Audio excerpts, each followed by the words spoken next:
Vendredi 13 février 2026, amis de l'OSER Télévision, bonsoir. Ravi de vous retrouver pour cette édition. À la une de l'actualité, le corps sans vie d'un homme âgé d'environ une quarantaine d'années a été retrouvé ce jeudi au quartier Guéma à Parakou. À l'international, suite aux manifestations de ces derniers jours, à l'université Cheikh Anta Diop du Sénégal, le conseil académique du campus a suspendu les amicales étudiants jusqu'à nouvel ordre. Et puis en sport, à quelques heures de la 18e édition du marathon salésien, prévu pour ce 14 février 2026, les organisateurs annoncent les couleurs de ce rendez-vous. Restez avec moi pour plus de détails.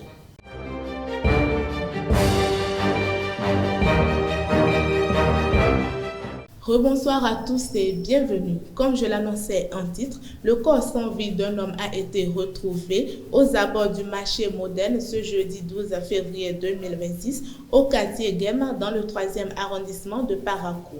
La victime âgée d'environ une quarantaine d'années se trouvait sur le trottoir partiellement recouvert d'un drap avec un couteau à la main. Des blessures visibles au niveau de la tête ont été constatées sur le corps. Pour l'heure, l'identité de l'homme est encore inconnue. La police s'est rendue sur place afin de sécuriser le périmètre et de réguler la circulation. Une enquête a été ouverte pour faire la lumière sur les circonstances de ce drame. Le Bénin a obtenu un siège au Conseil de paix et de sécurité de l'Union africaine pour un mandat de 2 ans couvrant la période 2026-2028. Le vote s'est déroulé ce mercredi 11 février 2026 à Addis Abeba en Éthiopie. Ceci lors de la 48e session ordinaire du Conseil exécutif de l'organisation panafricaine. Cette élection intervient en prélude au 39e sommet des chefs d'État et de gouvernement prévu les 14 et 15 février 2026 dans la capitale éthiopienne. Ce jeudi 12 février 2026, un étudiant est passé devant la chambre correctionnelle de la Cour de répression des infractions économiques et du terrorisme CRIET. Selon Libre Express, il est poursuivi pour escroquerie via Internet. D'après les éléments exposés à l'audience, le prévenu âgé d'une vingtaine d'années utilisait l'identité d'un véritable officier de police, exploitant les images de ce dernier en uniforme. Cette manœuvre lui aurait permis à soutirer de l'argent à des victimes sur Internet.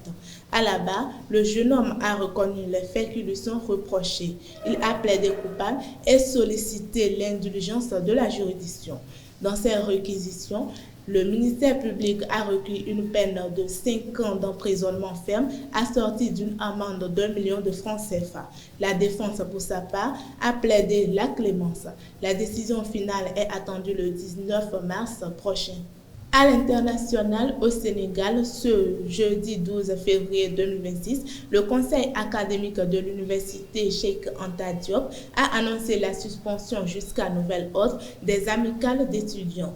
Dans son communiqué, le rectorat n'a pas détaillé les motifs de cette suspension. Il faut noter que 3 hauts responsables étudiants sont toujours en garde à vue au commissariat central de Dakar.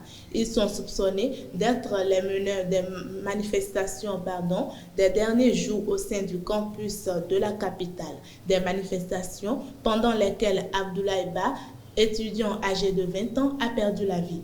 L'Angola, médiateur du conflit dans l'est de la RDC, propose à Kinshasa et au groupe armé M23 de respecter un cessez-le-feu à compter du 18 février à partir de midi. Cette proposition à Luanda a été publiée dans un communiqué dans la nuit de mercredi au jeudi 12 février 2026. Lundi dernier à Luanda, les dirigeants de la RDC, de l'Angola, du Togo, médiateur désigné de l'Union africaine et le facilitateur, l'ancien président nigérien Olusegun Obasanjo, s'étaient accordés sur le fait d'appeler les parties à un cessez-le-feu. Le prochain sommet des chefs d'État et de gouvernement de l'Union africaine débutera ce samedi 14 février 2026 à Addis Abeba en Éthiopie. Ce sommet a été préparé en amont par les ministres des Affaires étrangères des pays membres réunis mercredi et jeudi. Dans ce cadre, les membres du Conseil paix et sécurité de l'UA ont tenu jeudi une réunion spécifiquement consacrée à la Somalie et au Soudan. Alors que la guerre fait toujours rage et que des milliers de civils ont été tués à El Fasher, certains pays plaident pour que le Soudan soit officiellement réintégré à l'Union africaine, une position qui ne fait pas l'unanimité. Sport pour boucler cette édition, à Parakou, l'heure est au préparatif du marathon salésien, l'un des plus grands rendez-vous sportifs du Nord Bénin. Pour sa 18e édition, les organisateurs ont animé une conférence de presse pour annoncer les couleurs de l'événement. Reportage signé Mouidine Lawani. À Parakou, les regards sont tournés vers l'un des plus grands rendez-vous sportifs du Nord Bénin, le marathon salésien de Parakou. En prélude à la 18e édition, les organisateurs ont animé une conférence de presse pour annoncer les couleurs de l'événement. Plus de 1000 marathoniens venus du Bénin et d'ailleurs sont attendus. Un chiffre qui confirme la dimension internationale que prend progressivement la compétition. Cette année, les internationaux sont présents sur le marathon salésien de Parakou.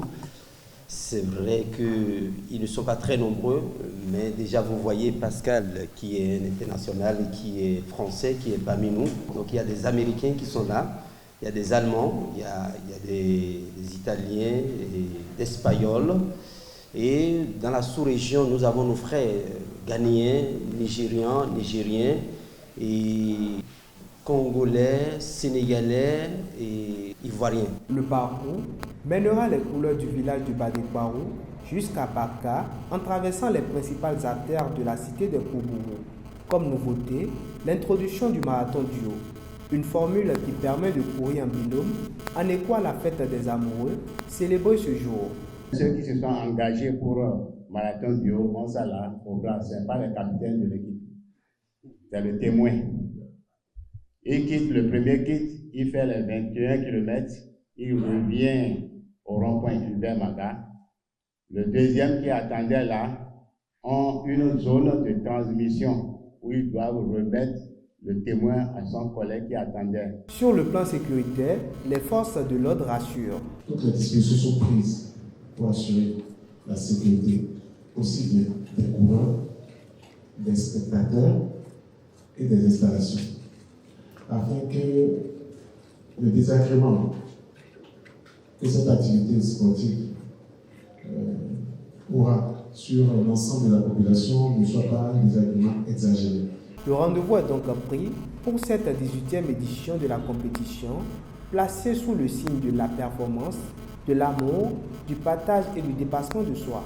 Les Amazones U20 du Bénin ont effectué leur dernière séance d'entraînement dans l'après-midi de ce jeudi sur la pelouse du stade Kégué à Lomé. À 24 heures de la rencontre décisive face à l'Égypte, le sélectionneur Ouzérou Abdoulaye et son staff ont peaufiné les derniers détails de la préparation afin de présenter l'équipe la plus compétitive possible ce vendredi à partir de 16 heures. Mais avant cela, le coach était en conférence de presse d'avant-match. Face aux médias, il a précisé que le résultat à l'aller, malgré la victoire des Amazones U20, était flatteur, mais rien n'était encore conquis. Enfin, le comité exécutif de la Confédération africaine de football CAF s'est réuni ce vendredi 13 février 2026 à Dar es Salaam en Tanzanie. Présidée par Patrice Motsepe, la rencontre a débuté à 10h00 heure locale. Les discussions ont porté sur la CAN Maroc 2025 avec l'examen des incidents survenus lors de la finale, la décision du jury disciplinaire ainsi que l'évaluation de l'arbitrage et de la VAR. Mesdames et messieurs, c'est tout pour aujourd'hui. Merci de m'avoir suivi et à très bientôt.